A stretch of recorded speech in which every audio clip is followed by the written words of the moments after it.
அன்பார்ந்த ஞான ஒளி யூடியூப் சேனல் நேயர்கள் அனைவருக்கும் வணக்கம். இந்த பதிவில் மிதுன ராசி மிருகசீரிஷ நட்சத்திர அன்பர்களுக்கு 2025 புத்தாண்டு சிறப்பு பலன்கள் காணலாம். வாக்கிய கணித பஞ்சாங்கப்படி கன்னியா லக்னம், போராட நட்சத்திர 4ஆம் பாதம், தனுசு ராசியில் 2025 வருஷம் பிறக்கிறது. குரோதி வருஷம் மார்கழி மாதம் 17ஆம் தேதி புதன்கிழமை. பொன் கிடைத்தாலும் புதன் கிடைக்காதென்று பழமொழி சொல்வார்கள். இந்த வருஷம் கல்வி பயிலும் மாணவர்களுக்கு சிறப்பு. புதிய தொழில் கல்வி விருத்தியாகும். அரசு உத்தியோகத்தில் இருப்பவர்களுக்கு சிறப்பு. அரசு வேலைக்கு தேர்வு எழுதுபவர்கள், அரசு உதவிகள் எதிர்பார்ப்பவர்களுக்கு இந்த வருஷம் சிறப்பு.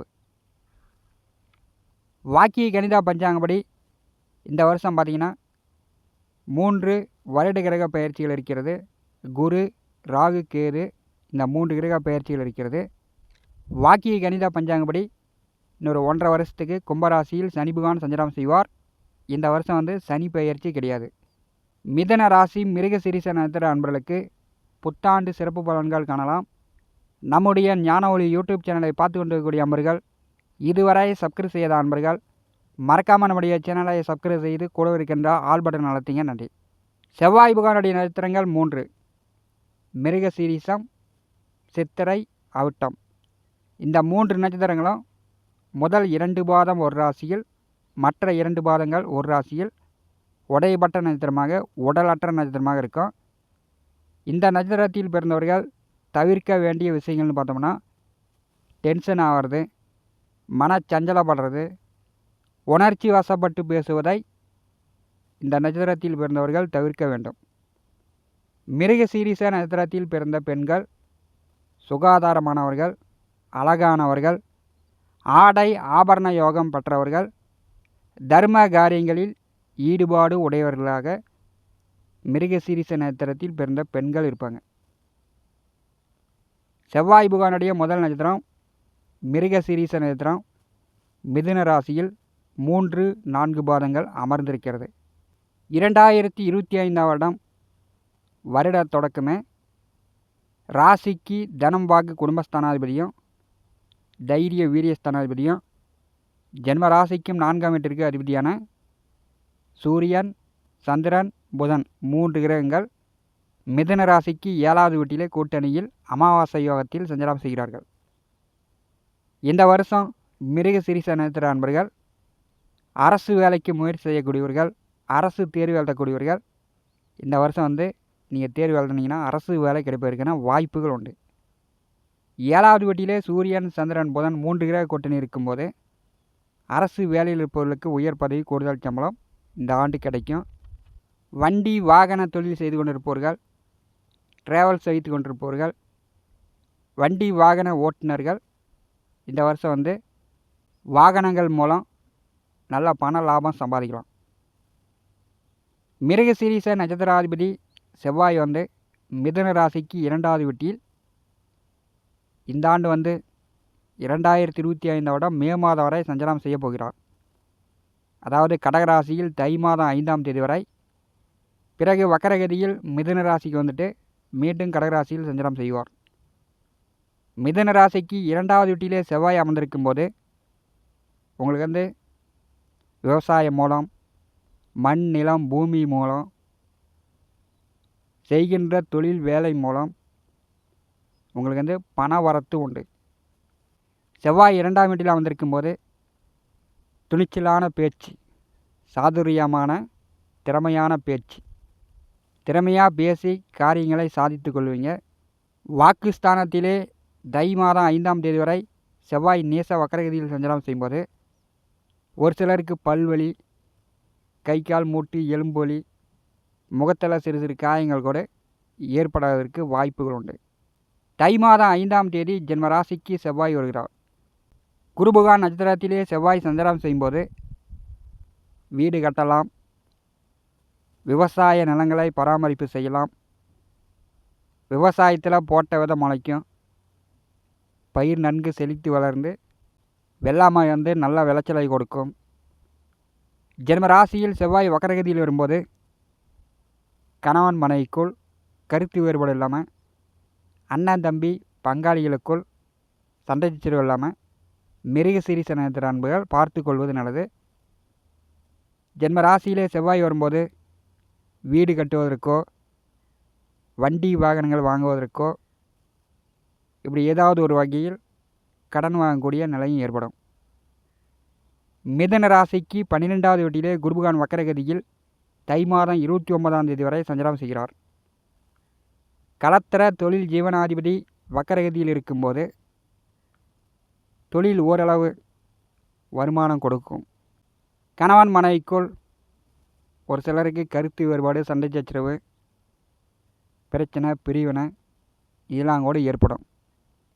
12வது வீட்டிலே குருபகவான் வந்து 2025 மே மாதம் வரை சஞ்சாரம் செய்யும்போது கணவன் மனைவிக்குள் கருத்து வேறுபாடு இல்லாமல் பார்த்துக்கணும். ஒருவருக்கொருவர் அனுசரிப்பு தேவை. இல்லைன்னா வந்து கோர்ட்டு கேஸு வழக்கு வெள்ளங்கம் இப்படிலாம் செல்றதுக்கு வாய்ப்பு உண்டு. 12வது வீட்டிலே குரு அமர்ந்து அவருடைய 5ஆம் பார்வை மிதுன ராசிக்கு சுகஸ்தானத்தின் மேல் விழும்போது வீடு, நிலம், சொத்து, வண்டி வாகனங்கள் வழியில் செலவுகள் உண்டு. புதுசாக வாங்கலாம், புது வீடு கட்டலாம். இப்படி வந்து வண்டி வாகனங்கள் வழியில் வீடு, நிலபல சொத்துக்கள் வழியில் செலவுகள் உண்டு.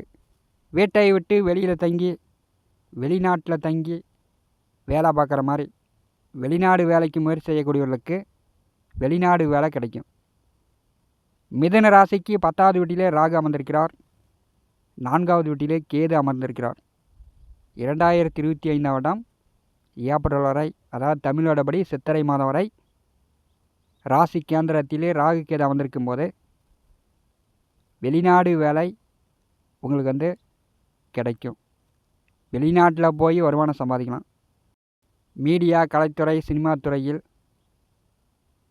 அயல்நாடு மூலம் வருமானம் ஈட்டக்கூடிய வாய்ப்பு உண்டு. வண்டி வாகன தொழில் மூலம் அதிக பணம் சம்பாதிக்கலாம். அதற்குண்டான வாய்ப்புகள் மிருகசீரிஷ நட்சத்திர அன்பர்களுக்கு உண்டு. மிதுன ராசிக்கு 9வது வீட்டிலே சனி பகவான் ஆட்சி பலம் பெற்று நேர்கதியில் முன்னோக்கி வருகிறார்.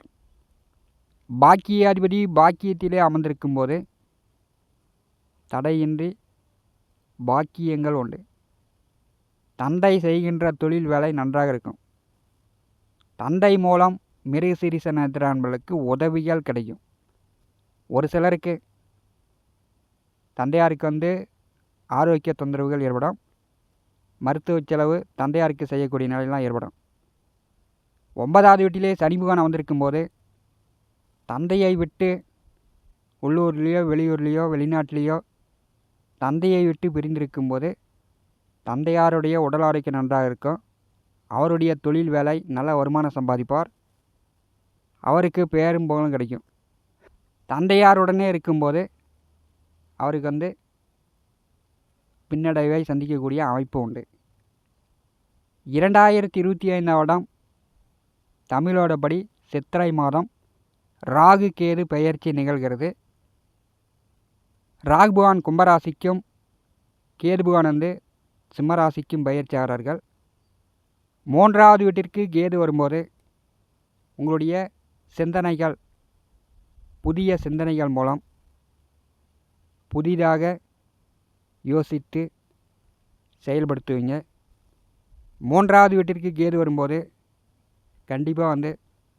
கண்டிப்பாக வந்து ஞான வழியில் கேது பகவான் உங்களை செயல்படுத்துவார். இதுவரை போகாத கோயிலுக்கு போய்ட்டுடலாம். இறைவனுடைய அனுகிரகம் கிடைக்கும். 9வது வீட்டிலே சனியுடன் ராகு கூட்டணி சேரும்போது தந்தையினுடைய ஆதரவில் இருந்தவர்கள், தந்தை சம்பாத்தியத்தில் இருப்பவர்கள் சொந்த காலில் நிற்கலாம். தந்தையை விட்டு பிரிந்து போய் உள்ளூர்லேயோ வெளியூர்லேயோ வெளிநாட்டிலேயோ தங்கி வேலை பார்க்குற மாதிரி மீடியா, தொலைத்தொடர்புகள் மூலம் அயல்நாடு மூலம் பணம் சம்பாதிக்கலாம். மிருகசீரிஷ நட்சத்திர அன்பர்களுக்கு பிற்பாதி 7 மாத காலம் நீங்கள் வந்து வீட்டை விட்டு வெளியில் வந்துடுவீங்க. உங்களுடைய சுய முயற்சியால் சொந்த சம்பாத்தியம் பெற்று புதிய வண்டி வாகனம், வீடு கட்டக்கூடிய வாய்ப்பெலாம் மிருகசீரிஷ நட்சத்திர அன்பர்களுக்கு உண்டு. 2025 மே மாதம் தமிழோடபடி வைகாசி மாதம் ஜென்ம ராசிக்கு குருபகவான் பயிற்சியாகிறார். முதல் 2 மாத காலம் மிருகசீரிஷ நட்சத்திரம் 3-4 பாதத்திலே குருபகவான் சஞ்சாரம் செய்வார். ஜென்ம ராசி நட்சத்திரத்திலே குருபகவான் வரும்போது மாமா மச்சான் சொந்த பந்த உறவுகளிடம் விரோதம் வரும். அப்படி இல்லைன்னா அவங்கள விட்டு நீங்கள் வெகு தூரம் செல்லக்கூடிய அமைப்பு வரும். ஜென்ம ராசி நட்சத்திரத்திலே குருபகவான் வரும்போது பயணங்கள் அதிகமாக ஏற்படும், பிரயாணங்கள் ஏற்படும், அதிகமாக பணங்காசு செலவுகள் ஏற்படும். பெற்றோர்கள் பெரியோர்கள் மகான்களுடைய அறிவுரை அறிமுகம் ஆலோசனை மிருகசீரிஷ நட்சத்திர அன்பர்களுக்கு பிற்பாதி 7 மாத காலம் கிடைக்கும். ஜென்ம ராசியிலே குருபகவான் அமர்ந்து அவருடைய 5ஆம் பார்வை பூர்வ புண்ணியஸ்தானத்தின் மேல் விழும்போது திருமணம் செய்து ஒரு வருடகாலம் புத்திரபாக்கியர்களுக்கு புத்திரபாக்கியம் உண்டு. பூரிய சொத்துக்கள் மூலம் ஏதோ வழக்கு வில்லங்கம் சட்ட சிக்கல் இந்த மாதிரி இருந்துச்சுன்னா அதெல்லாம் நிவர்த்தியாகும். தந்தை காலத்துக்கு பிறகு பூரிய சொத்துக்களை பாகப்பிரிவினை செய்யக்கூடியவர்கள் பாகப்பிரிவினை செய்து கொள்ளலாம். குலதெய்வ அருள் கிடைக்கும். குருபகவானுடைய நேர் 7ஆம் பார்வை கலத்திரஸ்தானத்தின் மேல் விழும்போது கணவன் மனைவிக்குள் நல்ல அந்யோன்யம் பிரியம் ஒற்றுமை உண்டு. இந்த வருஷம் இருந்த சண்டை சச்சரவு அடுத்த வருஷம் இல்லை.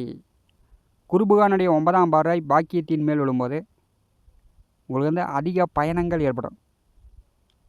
அது ஆன்மீக பயணமாக இருக்கலாம், உங்கள் வேலை சார்ந்து தொழில் சார்ந்த பயணமாக இருக்கலாம். அதிக பயணங்களும் பிரயாணங்கள் மூலமும் மிருகசீரிஷ நட்சத்திர அன்புகள் பணம் சம்பாதிக்கலாம். குடும்பத்திலையும் சரி உங்கள் மனசுலேயும் சரி நிம்மதி அடையலாம். பாக்கியத்தில் அமர்ந்தக்கூடிய சனி ராகுவை குருபகவான் பாரி செய்யும்போது சித்தர்கள் ஜீவ சமாதி வழிபாடு செய்யும்போது மிருகசீரிஷ நட்சத்திர அன்பர்களுக்கு உங்கள் பயணங்கள் மூலம் பிரயாணங்கள் மூலம் வெளிநாடு அயல்நாடு மூலம் பணம் சம்பாதிக்கலாம். உங்களுடைய சேமிப்புகள் உயரும். இந்த காணொலியை பற்றி உங்களுடைய மேலான கருத்துக்களை நம்முடைய கான்பாஸில் பதிவு செய்யுங்கள். நம்முடைய ஞான ஒளி யூடியூப் சேனலை பார்த்து கொண்டிருக்கக்கூடிய அன்பர்கள் இதுவரை சப்ஸ்கிரைப் செய்த அன்பர்கள் மறக்காமல் நம்முடைய சேனலை சப்ஸ்கிரைப் செய்து கூட இருக்கின்ற ஆல் பட்டன் அழுத்திங்க. தினந்தோறும் நம்முடைய சேனலில் ஜோதிட பலன்கள் பதிவிடப்படும். உடனுக்குடன் பார்த்து பயன்பெறுங்கள். நன்றி, வணக்கம்.